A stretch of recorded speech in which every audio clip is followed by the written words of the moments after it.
Монголын сурагчид сүүлийн жилүүдэд дэлхийн болон ТV одоо олимпиадуудад амжилттай оролцож маш гайхалтай амжилтуудыг үзүүлсээр байгаа. Тэгэхээр тухайн амжилтыг үзүүлэхэд одоо хувь нэмрээ оруулж буй Атган нэмрэл багштай өнөөдөр нэгэн ярилцлага хийнэ. За та өөрийгөө юм төрөнд танилцуулаач.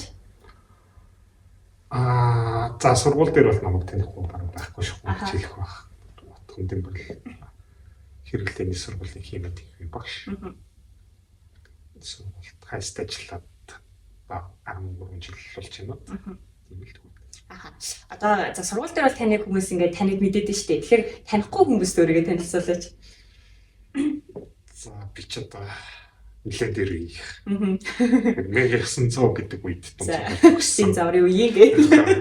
За.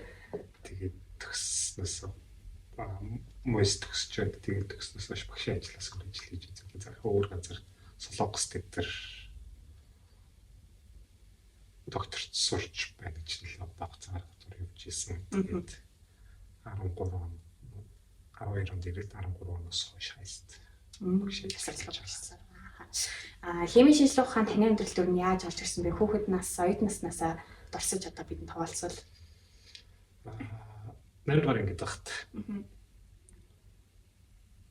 Манай сургуульд нэг настай багш шилжиж ирээд тэгээд тэр багш чимаг химийн олимпиадад бэлтий гэж тусдаа хичээл заагаад тэгж эхэлж ирсэн. Тэрнээс хойш химийн олимпиадад оролцдог. За сүүл рүүгээ олимпиад зохион байгуулахад оролцдог гэдэг тиймэрхүү болж ирсэн. Одоо бүр бэлтгэдэг болсон байх шүү дээ гэж. Тэгэхээр анх та яаж одоо хүүхдүүдийг олимпиадад бэлтгэж ив? Ер нь яг гараа нь юу байв да? Олон улсын олимпиадад бэлдэж эхэлсэн нь бол 17 марчмаас эхлэх байхаа гэж санаж байна. Ер нь тийм л баг. Олимпиад зохион байгуулахад оролцдог болсон бол хайст ажилд орсноос хойш. 14 онд ч юм уу. Улсын химийн олимпиад болоход зохион байгуулагч юм. Тэрнээс хойш тасралтгүй. Олимпиад зохион байгуулахад оролцсон гэж байна. За одоо би сая ойлгосноор бол одоо таны нөгөө нэг настай дуртай багш болонгууд таныг анх ингээ химлээ оруулчихсан ба шүү дээ. Ер нь таны амьдралд хамгийн их нөлөөсөн багш эсвэл юм судлаач байдгүй тухайн хүний ингээ дуртаад ирвэл. Хүмүүсийн багш нарыг дурдсан да. Их сургуулийн хүмүүсийн даваасран багш. Тэр багш бол бакалаврын дипломны удирдагч, магистр дээр ч бас дипломны удирдагч хийжсэн. Тэр хүн техник олимпиадын хорооны нэрийн бичгийн дараагийн ажил хийдэг. Гол зохион байгуулагч ажил хийдэг болохоор өөрийнхөө оюутнуудыг олимпиадад ингэж дагуулж зохион байгуулах ажилд нь оролцуулдаг. Тэгж бүр оюутан багтаа ч гэсэн оюутны олимпиадад нь оролцдог. Тэгэхээр өөр дунд сургуулийн олимпиадын зүрийн бэлтгэл ажилд явж өгдөг тиймэрхүү. Зөв. Тэгэхээр одоо за би яг сурагчдын хувьд асууж байгаа шүү. Мэдээж танд маш олон одоо бэлтгэсэн суралцагчид байгаа байх. Ер нь ингээд сурагчдын олимпиадад одоо бэлтгэх үе шатын талаар ингээд ярил ер нь хүүхэд нэг ингэж бэлдэж эхлээд одоо үйл явцсан нэг иймэрхүү байдаг. Энэ олимпиадын бэлтгэлийн үе нэг иймэрхүү байдаг шүү гэдэг үйл явцаас нь танилцуулж болох. За дунд сургуулийн хүүхдүүдийн бэлтгэлд бол би ерөөсөөр оролцдоггүй.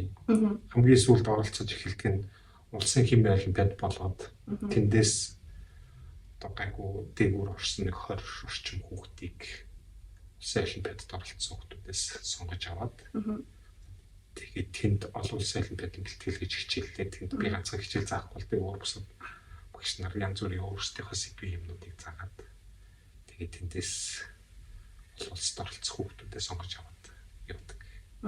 Тэгэхээр одоо тухайн оролцох хүүхдүүд за нэгдүгээр тал мэдээж одоо мэдлэгээрээ л ер нь авч байгаа байх л та. Гэхдээ хүүхдүүдээс нийтлэг хардаг зан чанар ч юм уу тийм тал байдгүй.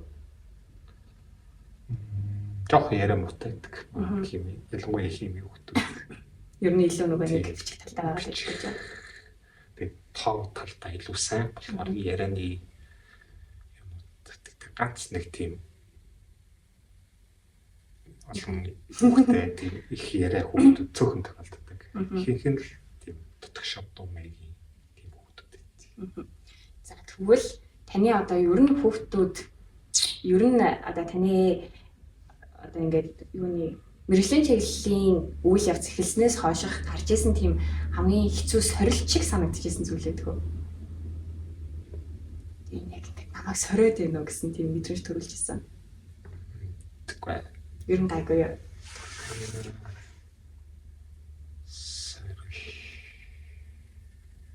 Эсвэл яг хүүхдүүд бэлтгэж авах үйл явц. Магадгүй одоо за би сайн мэдгүй. Би бол өөрөө нөгөө нийгмийн хорийн төрлийн хүн байгаа байхгүй. Бүр дөнгөж их сургуулаа төгсөөд тэгээ би нэг хэсэг мөст шууд төгссөнийхаа дараа шууд багшаар ажилд орсон. Тэгэхээр доод курстэйс нөхдөж дөрөв курс дээр болцдог. Тэнгүүт би багш болцсон. Тийм. Тэднээс ингээд нэг хучин нэгтэй адилхан оюутнуудаас нэг өдөр ингээд шууд би багш нөгөөх нь оюутан хийвэдэг. Тиймэрхүү харилцаа их болсон юм байдаг. Аха. Хэрвээ амжилт гаргах одоо таны олимпиадад бэлтгэж байгаа хүмүүсээс би яг тэр талаар асууж байгаа шүү. Тийм хүмүүсээс ер нь амжилт гаргах юм сэтгэлгээтэй гэж нэг тусдаа харагдаж барьдгүй. Одоо энэ хүмүүс ер нь илүү юм сэтгэлгээ сайтай юм байна. Энэ хүмүүс ер нь амжилттай юм байна гэдэг. Яаж харагдаж байна? Ер нь мэдрэгддэг. Одоо зүгээр ингээд хинэсэд юм ингээд дурдаад өнгөрөхөд тэрийг шууд ойлгож хүлээж авдаг. Ингээд нэг цуулах төдийхээ хэлчихэд л ингээд цааш нь авшруулаад уншаад тэгэл маргааш нь бүх юм ойлгомжтой болцсон байдаг. Тэгээд их сургуулийн багш нарын хувьд ер нь багш нарын хувьд хүүхдүүд ингэж баггүй бүгдийг заах юм бол тэр их заах гэхгүй шүү дээ. Өөрөө ойлгох их хүнсрийг танд өгсөн. Хүүхд өөрөө хөгжиж байгаа хэвээр. Тэгэхээр тийм хүүхд бол илүү амжилттай байх юм сэтгэхүйтэй хүүхд байна. Тэгэхээр багш болсноос хойш ер нь хамгийн гоё бахархууштай мөч юу бэ? Дээр хоёлаа нэг ярьснаа да. Тэгэхэд та нөгөө медаль ярихтай айгүй ингээл анх удаага бид нар ингэж авч ирсэн гэж ярьжсэн магадгүй тэгэхээр бахархууштай мөч байсан уу? Тэгэхээр хамгийн анхны Монгол улсын мөнгө медалийг олон улсын олимпиадаас авч ирсэн хүүхдүүд. Бид нар бол үнэхээр сайн хүүхдүүд. Тэгээд тэр жилийн оролцсон 4 хүүхдийн 3 Америкийн MIT-д орсон. Нэг нь Японд сурдаг болсон. Тэгэхээр тэр дөрвөлдөө дэлхийн шилдэг сургуулиуд байна. Тэр хамгийн бахархажтай гайхалтай мөч байсан. Тэгээ одоо ч гэсэн би тэр хүүхдүүдээр бахархдаг. Тэгээ өшөө дахиад өөрөө төгсөж хурж ирээд би таны орд би тань шиг багш болмоор гэж байгаа. Тэр надад их гоё санагдав. Тэр бүр ингээд батонготой таны яг сэтгэл хөдлөлөө бүр яг илэрхийлэгдэж шүү дээ. Аха. За тэгвэл та маш олон төрлийн судалгаа хийж байгаа. Ер нь яг судалгааны чиглэл нь юу байдаг вэ? Яагаад одоо тухайн чиглэлийн судалгааг хийдэг вэ? Дээр нэг орж ирэхэд бол нэг мөөгний талаар ярьжсэн тийм. Яг хайртай ажилд орсноос хайсыг дээр байдаг болохоор нөгөө хөдөө аж ахуйн холбоотой урмал газар таглан тэгэл малгайчих мэтэр гэсэн махны чиглэлийн судалгаа урмал гэлтэр юу хамаагүй хүн хийгээд ихт оролцоод туслаад өгч гэсэн сэдв болов альтерч орно. Тэр болгоны ардталт химийн лабораторийн шинжилгээнд явж идэг. Учраас яг миний өөрийн судалгаа бол хайсаас жоохон хол илүү нано технологи тал руугаа Солонгост хахад хийжсэн ажлууд бол олид дэлгэцний синтетик хиймэл шинэ материал гаргаж байгаа. Таны судалгааны ажил ер нь олимпиадын бэлтгэлтэй уялдаа холбоо байдаг болов уу? Байдаг. Бэлтгэл дээр өөрөө хийжсэн судалгаагаар нардлын химийн онолыг ирж өгнө. Тэгэхээр бид нар заримдаа ер нь судалгааны ажлуудыг өөр хүмүүсийн судалгааны ажлуудыг ч гэсэн олимпиадын сэдвээр бодлого болгож оруулж ирнэ. Тэр нь нэлээд тийм давуу тал үүсгдэг. За өөрийн анзаарснаар олимпиадад за 21 оны олимпиадаас эхлээд олон улсын олимпиадын бэлтгэлийг бие ахалж хариуцаад тэгээд ямар сэдвтэй бодлогонууд хүүхдүүдээр бодвол ямар сэдвтэй бодлогоор шалгаруулах уу гэдэг шийддэг болсон. Тэгээд тэр үедээ бид нар ямар арга хэрэглэдэг вэ гэхээр олон улсын олимпиадын бэлтгэл бодлого гэдэг олон бодлоготой бэлтгэлийн бодлогын чагсаалт 2 сарын 1 гэхэд дэлхийд даяар онлайнаар бэлэн хүмүүст тавигддаг. Тэр бодлогыг зохиосон хүмүүсийн хийсэн эрдэм шинжилгээний өгүүлбэрүүдийг судлаад тэгээд тэр хүмүүс бол өөрсдийнхөө мэддэг юмны хүрээнд бодлого зохионо. Тэдний эрдэм шинжилгээний бүтээлүүдийг бодлого болгоод бид нар хүүхдүүдээр бодуулсан байхад дараа нь улсын олимпиад дээр орж ирэхээр тэр ойролцоодоо мэддэг сэдвтэй юмнууд орж ирнэ. Ерөнхийдөө агуулгын түвшинд хийгдсэн байж байгаа юм шүү дээ. Мэдээлэлтэй болчихсон. жиж манай хүмүүсийн амжилт эрсдэл шилж байгаа. Яг тэрнээс болж. Ахаа ойлголоо. Ер нь яг химийн салбарч гэлтгүй ер нь бүх салбарт тийм байдаг бах тий. Тийм баг. Тийм. Яаж тахтай. За Монголд одоо химийн шинжилгээ ухааныг ер нь хөгжүүлэхэд ямар боломж бас юм юу бэ? Саад бэрхшээл. За саадаас нэг. За. Тэгэхээр дунд сургуулийн ахлах ангид химийн хичээл гэсэн оноор үздэг тийм. За ихэнх дунд сургуулиудад химийн багш хангалтгүй цөөн тоотой байдаг зарим сургууль баг байдаг ч үжиж магадгүй. Тэрнээс болоод ахлах сургууль ахлах ангидаа химийн хичээлийг судлаач гэж бодсон ч гэсэн хүссэн ч гэсэн ахлах ангид хичээл заах байх шүү дээ. Тэрнээс болоод олон хүүхэд ахлах ангидаа хим судалж чаддаг. Хим судалж чадаагүй гэдгээс болоод яг ихэнх монголчуудын химийн мэдлэг маш муу дуугар их дуугар. Дэлхийн дунджаас дуугар. Би дараа нь би чамд нэг зураг үзүүлсэн. Тэр монголчуудын химийн мэдлэг ямар вэ гэдгийг ямар төвшөнд байгаа гэдгийг биднэрт харуулах тийм би нэг мэдээний сайтн дээрээс олж харсан тийм зураг хадгалсан. Тэр битээс айн дөрөж. Одоо харсан ч яах вэ? За хоёул нэг сүлэн зургаар бичлэгийн дор оруулах уу? За тийм. За залуу судлаачид ер нь ямар салбар дээр илүү анхаарч ажиллах хэрэгтэй гэж боддог вэ? Таны бодлоор яг улстай хэрэгтэй чиглэл гэх юм уу? Судлаачид. Судлаачид.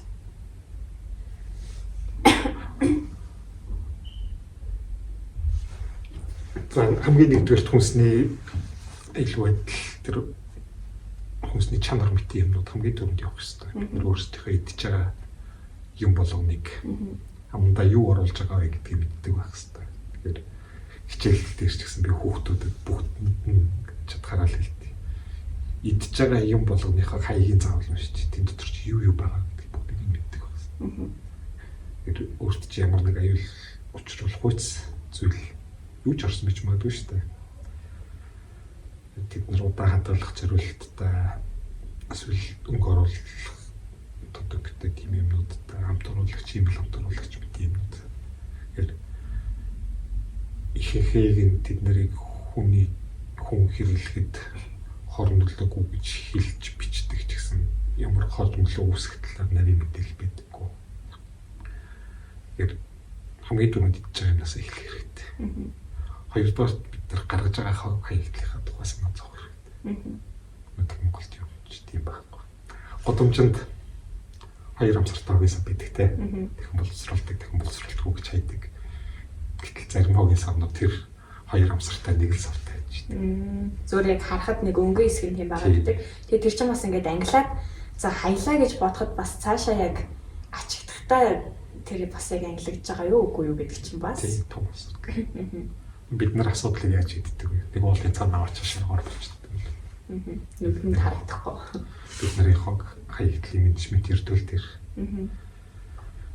Тэгэхээр хамгийн түрүүнд ангиллахаас эхлэн дахин боловсруулалтаас эхлэн явна. Тэр өдрийн тухай ямар ч юм байхгүй. За. Ирээдүйд химийн шинжилгээ ухаан ер нь хүн төрөлхтөнд хамгийн их нөлөө үзүүлэх салбар. Мэдээ шинжилгээ ухаан дотор салбартуудаа салж явдаг байхтай. Тэгэхээр хүн төрөлхтөнд хамгийн нөлөө үзүүлэх салбар нь аль салбар вэ? Ер нь хим дэх нүд ч нөлөөтэй байсан, одоо ч нөлөөтэй хийвэндэл байгаа. Дэх нүд нөлөөлсөн гэдэг нь чинь азотын бордог үйлдвэрлэхэд аммиак хэрэгүүлдэг, аммиакийг гаргаж авах технологиг хүмүүс нээж ашиглаж эхэлсэн. Дэлхийг өлсгөлөнгөөс аварсан. Одоо бид нар дэлхий дээр 8 тэрбум мулда болцоод өлсөж өгөхгүйгээр амьдарч чадаад байгаагийн шалтгаан нь ердөө азотын бордог. Тэрийг яаж нийлгээр хэмжээр гаргаж авах. Одоо ч гэсэн бид нарт одоо хүнснээс эхлээл хувцс тэр бүх юм агарын орчны бүх оролдлогын задал бүгдэнд нь химийн аргаар л асуудлыг шийднэ. Өндөр хөгжилтэй баян орнууд тэд яагаад баян баг? Тэд нэр химийн аргаар баг агаараас эсвэл алхаж байгаа шорооноос юм гаргаж авч мөнгө болгож зарч чаддаг. Манайхан химийн мэдлэг муутай болохоор тэрийг юусаа ашиглах боломжгүй болгож эсвэл ашиглаж чадахгүй. тэр ярих гэдэг мэдээний юм дээр тэгээд харуулмаар гэж заа. Хүмүүс бас яг хийм гэлтэнгүүд итгэхий томоор оостай хэцүү ингээл онлын юм уу гэл хол бас бодоод идэг байж магадгүй тийм. Нэг байна тийм. Тийм бол хэлсэн зашилсан итгэдэг толбот хэрэг шиг хүчилж ирж байгаа. Тэгэхээр энэ дэр ингээд ямар тийм. Яасан тухай бичиж зүйлэн дээр ямар бодсон хэлсэн тухай байна. Шат авсан үчил. Шат авсан үчил гэж хэлдэг. Зүгээр давсны үчил гэж хэлж байгаа бол цав зэрэг давсны үчил байгаа мэдээж аялал холбоотой нөхөр хөр. Тэгээд давсны үчил гэдэг нь хотод дотор холбоослолт оролцдог болсон. Давсны үчил бид нар хотод дотор байгаа тул хоолнд заавал давсны үчил хэлдэг. Бас хоолнд хийж идэхгүй бол хоолш гэж чадахгүй хүрдэг. Бидний хоол заавал давсдаг. Тэгээд асуудал гэж байгаа. Зүгээр асуудал заавал. Ингэж нэг бол энэ агаарын дарны нөхөр агаар бидний асуудал агаар их асуудал. Тэгвэл мэдээний сайт өөрөө тэгвэл бракан мэдээлэл тийм. Натрий хлорид. Тэр хоол хэрэглэдэг авшид. Болон тэгээд Монгол улсад ашиглахыг хориглосон цианид. За яг цианид бол хортой лантартай нөхөр. Гэхдээ металл боловсруулах ялангуяа өндөр металл боловсруулах цианидыг ашиглаж байдаг. Тэгээд зүг зөвхөн ашиглах хэрэгтэй. Тэгэхээр энэ дээр би яг тодорхойлоод өгсөн байгаа назад натрий хлорид гэсэн хоёр нөхөр. Ямар ч хорлоггүй. Зүгээр бидний яг орчинд байгаа зүйл. Тэгээд нөгөө би юу гэдэг нэхэр хэрвээ ичээгээр байгаад их юм бол бид нар хоолндоо давс хийхин тулд химийн бод ашиглах тусгай төвшөлт авах хэрэгтэй бол. Тэгээд ашиглаж хүмүүс ирдэг. Зөв. Энэ бол за сэтгүүлчийг нэг бодох яг энэ бол цаанаас технологийн цагтаа ялж юм тийм учраас танаас ч үлдэж өгсөн тийм мэдээ. Тэгэхээр технологийн цагтаа ялж юм спектrum байгуулах юм тийм хүмүүсийн мэдлийн химийн мэдлийн төвшинг энэ харж байна. Зүгээр л нэг жишээ. За тийм байна. Энэ их бас энэ зүйлээ шүү дээ мэдээлэл шүү дээ нөгөө талаасаа нөгөөтэй өөрөө нөгөө нэг юу гэдэг чинь одоо юм хэвлэл мэдээлэл гэдэг чинь өөрөө хүмүүсийг соёнгийн яруулах мэдлэг түгэх цагчгүй дээ. За одоо таны хувийн бодлын зүгээс нэг асуултыг асууя. Дэлхийн дөрвөн амжилттай байгаа Монгол залуучуудтайгаа хараад танд ямар сэтгэл төрдөг вэ? Одоо өөрийн барахаж явдаг дөрвөн оюутан шиг тэмхүү сэтгэл төрдөг байх. Ер нь таны хувийн үзэл бодлоос сонсвол. Мэдээж гэхэд нэрээр гаргаж явах хүмүүс бахархан. Гэхдээ тэр хүмүүсийн өөрсдийн зорилго бол нэрээр гаргах төдийхөн биш. Өөрсдийнх нь өөрөөр дуртай ажлыг хийгээд тэрүүгээр амжилттай явах хүмүүс л хамгийн гол. Тийм байна гэж байна. За шинжилгээ ухаанд одоо түрүүн нөгөө нэг ярьснаа дунд сургууль гэх тэнгуут одоо хүүхдүүд сонгон суралцах гэх тэнгуут химийн багш одоо байдаггүй тэгэл халах анги руу орж ирэнгүүт бас багш авахгүй болохоор ингээл хүүхдүүд сонирхох гэсэн гэсэндээ одоо боломж нь нэг талаасаа бүрдэж өгдөггүй. За ерөнхийдөө шинжилгээ ухаанд сонирхолтой мөртлөө тухайн зүйл дээр одоо өөрөөгөө би ингээ хангалтгүй байна гэж бодооддаг хүүхдүүд та нэг хандаж нэг үг хэлээч. Гоё урмын өвчмөлтгүй байна. Одоо өөрөө сонирхолтой. Гэхдээ би энэ дээр нэг чадахгүй байна да, болохгүй байна да гэд үнэхээр сонирхож байсан ч гэсэндээ ингээд за би нэг л муу байна да гэж өргөнлээд идэг. Яг тиймэрхүү одоо интернет технологи, интернет янз бүрийн юм ашиглаад багшгүйгээр сурах боломж зөндөө байгаа шүү дээ.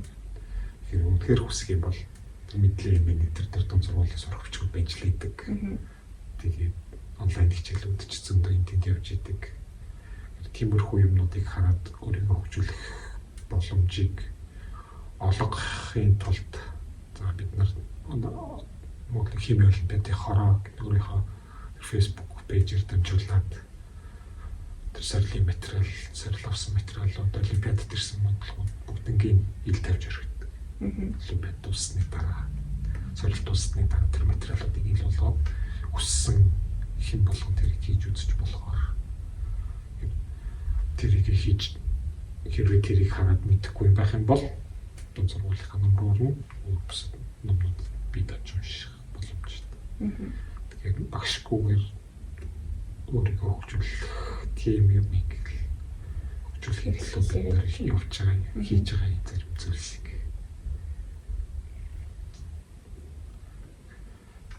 багшийн өмсдөл бол бүр олон жилийн өмнөөс эхэлдэг шүү дээ. Одоо л эд дамжирч байгаа авч.